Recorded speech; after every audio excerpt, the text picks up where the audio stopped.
The walls of my house are covered with picture frames of my older sister Chloe, and each one is wiped sparkling clean, but there isn't a single picture of me.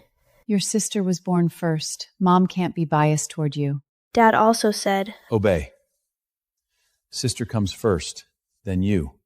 I nodded half understandingly, throwing no tantrums as I watched them bring plenty of new dresses and dolls into my sister's room. I just silently told myself that it would be my turn soon.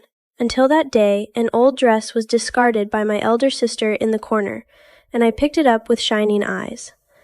My mother grabbed my neck and slapped me mercilessly. Have I not been good enough to you? How dare you be jealous of your sister and steal her things? After Mom beat me, I was sent straight to a juvenile detention center by my dad.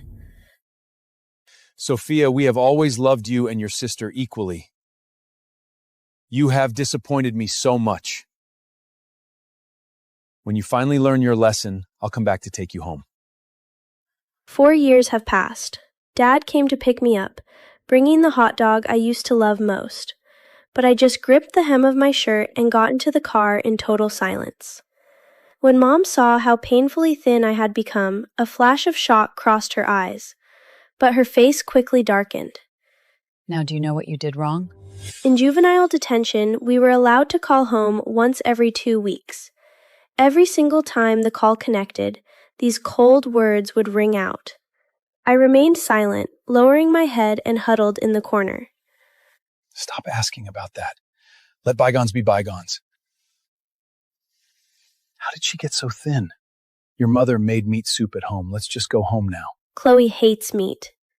A tiny, desperate spark of hope suddenly flared up in my heart, and I looked at Mom, but Mom's face turned slightly awkward. The meat soup was made for Happy. I'll make some for you next time. Happy is Chloe's dog. My eyes burned instantly with tears. Suddenly, I didn't want to go home anymore. No, that was never my home. I touched the sapphire pendant around my neck and forced my tears back. Just 3 more days. Back in juvenile detention, I saved a boy who was 2 years older than me. At the time, he was locked to an execution rack, covered in bloody whip wounds, clinging to life. While the guards were changing shifts, I cut the rope with a sharp knife. When he woke up, he saw the biscuit and medicine I handed him. I know who you are. They all say your parents abandoned you. My dad abandoned me too. But my mom will definitely come for me. When she gets here, you're coming with me.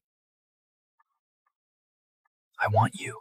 Before he left, we set a time. 3 days from now is his birthday. His mom will definitely come to get him. As long as he gets out, he will come to take me home. Are you deaf? Did you hear me talking to you? Mom's face was filled with disgust. When you get home, you must apologize to Chloe first.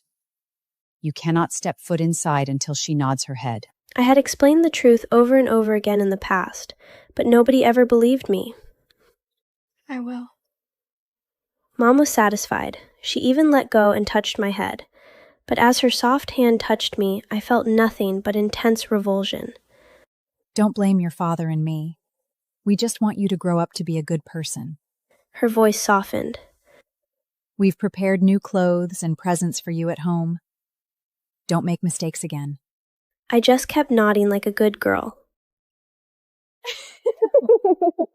Happy got a little fatter again. Dad played along instantly, pretending to be surprised as he went into the house to look for the dog. By the time I walked up to the front door, they had already disappeared inside.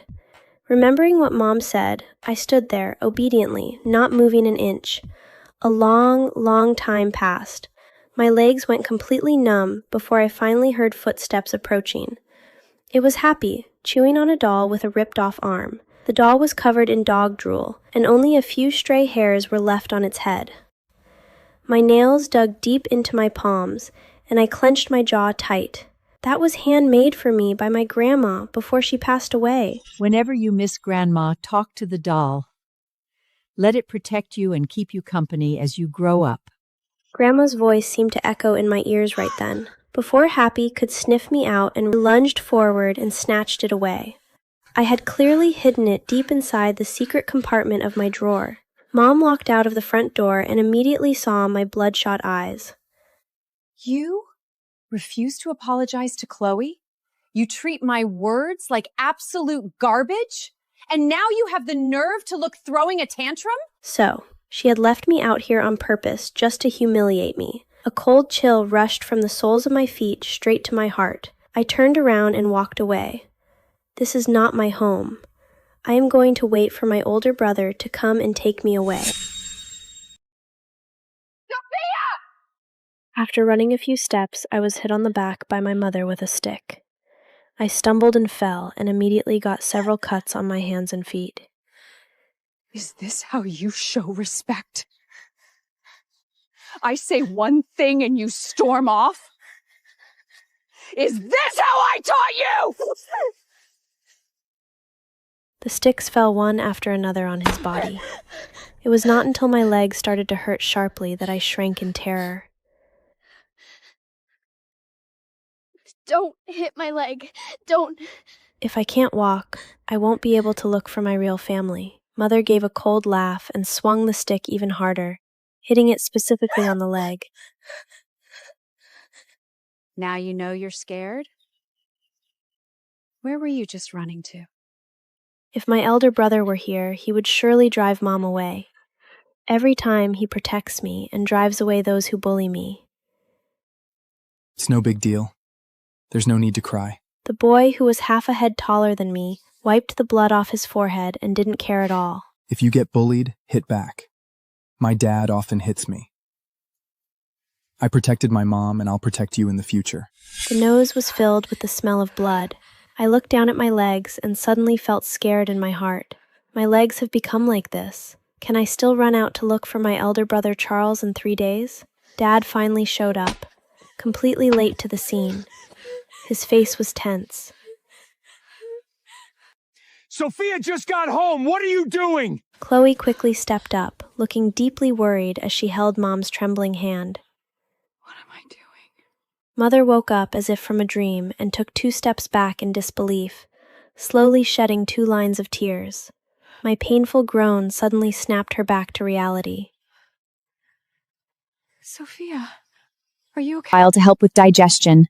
Otherwise, I'll have to call the family doctor tonight to deal with the stomach pain. Quick! Lock me up! Don't let me out no matter how much I beg! So-called husband hasn't set foot in the house once. To take the edge off, I had someone buy me a bond slip from the black market. Duke's son on vacation. I couldn't afford him, so I got tough and started penny punching on him. Guess what? After 2 measly meals of coarse bread and stale biscuits, he actually glared at me, eyes all red, and yelled, I'm done being your man. I blinked, then I kindly reminded him, What man? I've been married this whole time. At best, you're my side piece. His face went ghost white. He grit his teeth and spat back. You're so broke, and you think you can afford to keep a lover? We left it at that. A fight, a slammed door, and silence. I packed my stuff and went back to the capital. The moment I walked in, I heard that my husband's long-missing younger brother had finally come home. The second son was creeling in the great hall, and they'd just given him 10 lashes. Through the door, I heard my mother-in-law, Lady Eveline, shaking with rage. You had to fall for someone else's wife? Of all people! Isn't this family a mess enough for you? I felt bad for the guy, so I turned his head, looked right at me, and his lips curled up. Faye, long time no see. I froze. That face, those eyes, that infuriatingly smug expression. Oh, hell no. That was my high-maintenance, impossible secret lover. Then my father, on his deathbed, actually went and made my pathetic dream come true. Back in the day, he'd saved some big shot in the military. That man later rose to power and became the most powerful family in the capital. And my dad used that old favor to arrange a marriage for me. After I buried him, I happily packed my bags and headed for the capital, ready to marry a man I'd never even seen. But on our wedding night, my husband left a letter and ran off before I could say, I do. He said he had urgent business for the crown, or maybe he just didn't want to marry me. Either way, I was stuck at the House Valois, a bride nobody knew what to do with. Lady Eveline had a 3-day migraine over it. Eventually, she stuck me in a small courtyard on the east side of the estate and told me to stay put. That was 2 years ago. In 2 years, my husband never wrote, never called, never showed up. Lady Eyeline was always cold to me, but she never skimped on anything. My monthly allowance was generous, and I adapt fast. No husband? No husband, no problem. I slept till noon every day. When I got bored, I'd throw on men's clothes, sneak into the city, and flirt with noble lammies. If I caused trouble, I just flash the house valet's distant relative card and breeze through it. Life was paradise, until one day, Lady Eyeline finally hit her limit. Another family came today, demanding you marry their daughter. She snapped, sitting in her high-back chair, gripping her wine glass like she wanted to crush it. Could have been worse. How? Honestly, I thought someone was here to kill me. You think nobody wants to? Fair point. I'd been out there using the Valois name, sticking my nose in everything and making plenty of enemies. I rubbed the back of my neck, ready to apologize, but she cut me off, ice cold. Adrian's been gone 2 years. For all I know, he's dead. I'm calling this marriage off. Danger. Red alert. Call it off? No way was I getting kicked out of this sweet, money-filled, no-effort lifestyle. So without missing a beat, I threw myself on the floor. I'm very good at this and put on my best whiny voice. I'm not leaving. If you force me out, I'll crawl through the streets crying until the whole capital knows that the house Valois married a girl and then dumped her. What did we ever do to deserve you? Her floor was covered in thick wool carpet. I sank into it like a cloud. Anything else, my lady? No? Great. I think I'll nap. She pressed a hand to her forehead and said nothing for a long time. Then I saw she was actually upset, so I carefully got up, walked around behind her, and started rubbing her shoulders. My lady, don't be mad. You know the house Valve hasn't had it easy these past few years. The eldest son ran off. The second won't behave. Lord Richard only cares about business outside. This whole house, top to bottom, you're the one who holds it together. Other people might not see it, but I do. The real head of the house valet has always been you. Her shoulders went stiff. I pulled a little box from my bag and put it in her hand. See this? I got into a fight in the city the other day, just to grab it for you. It's the new lipstick from the south. Only a few in the whole capital. Lady Eveline looked down at the box. Then she slowly glanced around the room. My adventure drockrolls sat by the bed. The pot of white roses by the window was one I'd carried home from the market.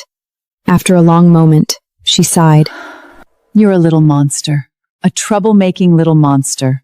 But the house has felt more alive because of you. Thank you for not being scared off by my cold shoulder and for always trying to cheer me up. I repinned her hair, opened the lipstick, and carefully dabbed a little on her lips. I smiled at her. My lady, the gods gave you this face. Don't let yourself turn into a dusty old portrait before your time. So sweet. You're out of money again, aren't you? Well, yes. But I also have a real favor to ask. Go on. I can't just wander around the city forever. How about you send me to Silver Lake Academy? Their military program is supposed to be great. My dad taught me swordplay when I was little. I'll put in a few years, maybe even land a commission, and come back to watch your back. The kingdom had changed. Anyone, man or woman, with real skill could join the military now.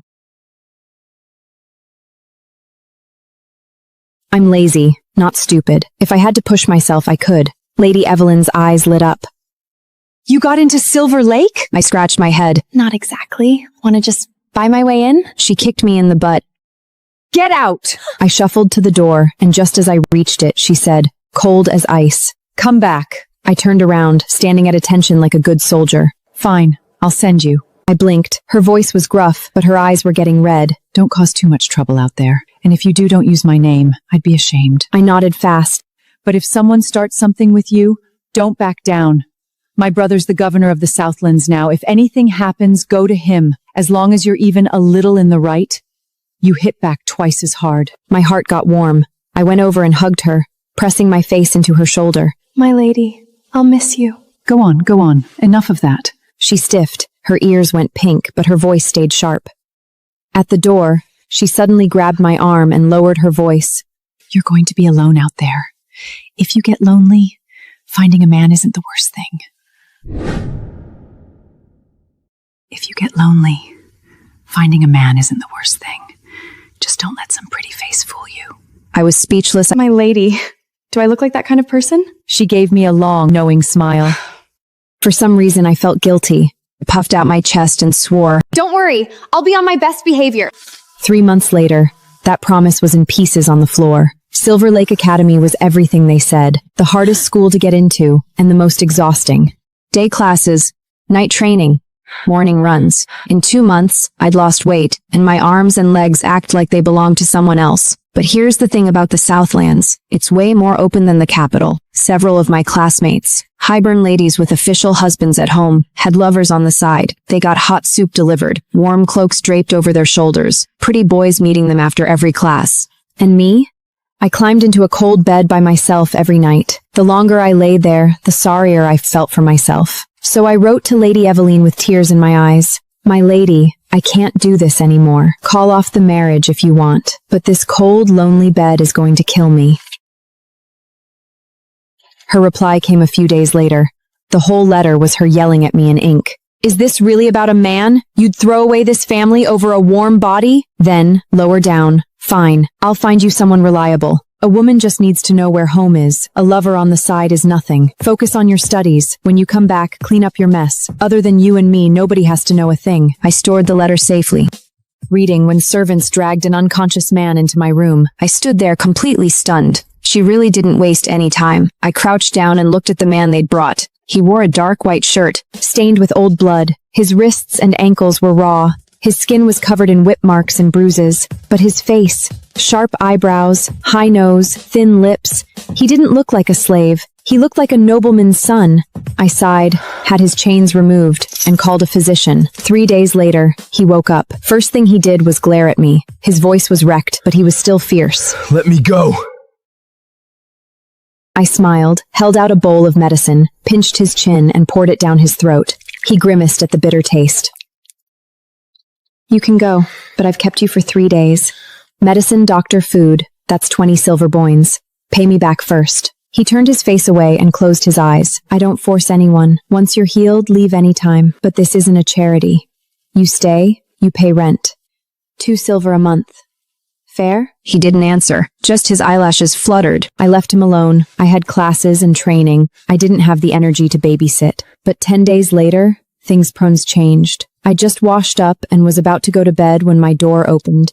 He walked in slowly, stood by the bed, ears bright red, eyes still fierce. Before I could ask, he climbed onto the bed, grabbed my shoulder, and practically ground out. I'll do it. With you. I froze. He leaned down to bite my lip, clumsy, trembling, his eyes filled with tears. This is my first time. Be gentle, or I'll haunt you forever. I almost laughed. His eyes were red, and he added, furious. And you have to take care of me. I patted his back. Then I pulled out a pill and popped it into his mouth. Swallow. He frowned but did it. Half an hour later, the flush on his face faded. That antidote cost me 30 silver. Plus what you owe me, you're at 50 silver now. You tricked me? I saved you. If you want, stay and be my attendant. I'll pay you 2 silver a month. When you're not working for me, find a job. Pay off your debt, and you're free to go. He stared at me for a long time. His expression went through about 5 different emotions. Then he smiled. Fine. Don't regret it. I didn't know it yet, but I hadn't rescued a pretty man. I'd rescued a disaster. Turns out, pretty men have no common sense. He was the worst attendant ever. I asked him to boil water. He nearly burned down the kitchen. I asked him to do laundry. He shredded 3 of my best dresses. I asked him to clean the room. He broke a vase and soaked my homework.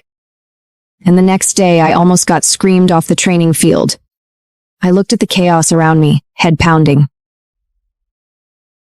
Finally, I slapped a new bill on the table. Just go. Leave an IUU. Pay me back when you can. I expected him to walk out without looking back. Instead, his eyes went red. Because I can't do this little stuff right, you're kicking me out? He glared at me like I'd committed a crime. Do you have any honor at all? I was so startled I got mad too. What are you even talking about? We're barely more than landlord and debtor. Why are you acting like this is some big betrayal? Oh, really? Then how do you explain this? He laughed coldly, yanked open his collar, and showed me the hickey on his shoulder. The other night, you were all baby. Belfry, the second I saw you, I want to die on top of you. Who was that? 6 months in the Omega Zone. The cage door swings open.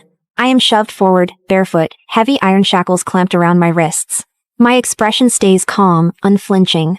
The traitors hated that. Most Omegas cried when they entered the arena. Some begged. Some broke. But I would never do that.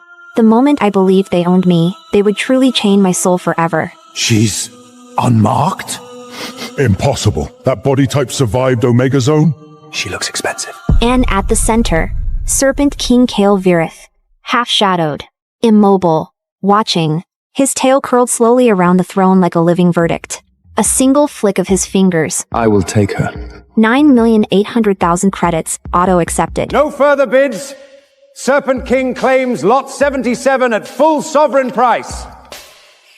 The gavel fell. In the serpent world, fertility is a curse. Most females never conceive, but I gave birth to 3 serpent heirs at once.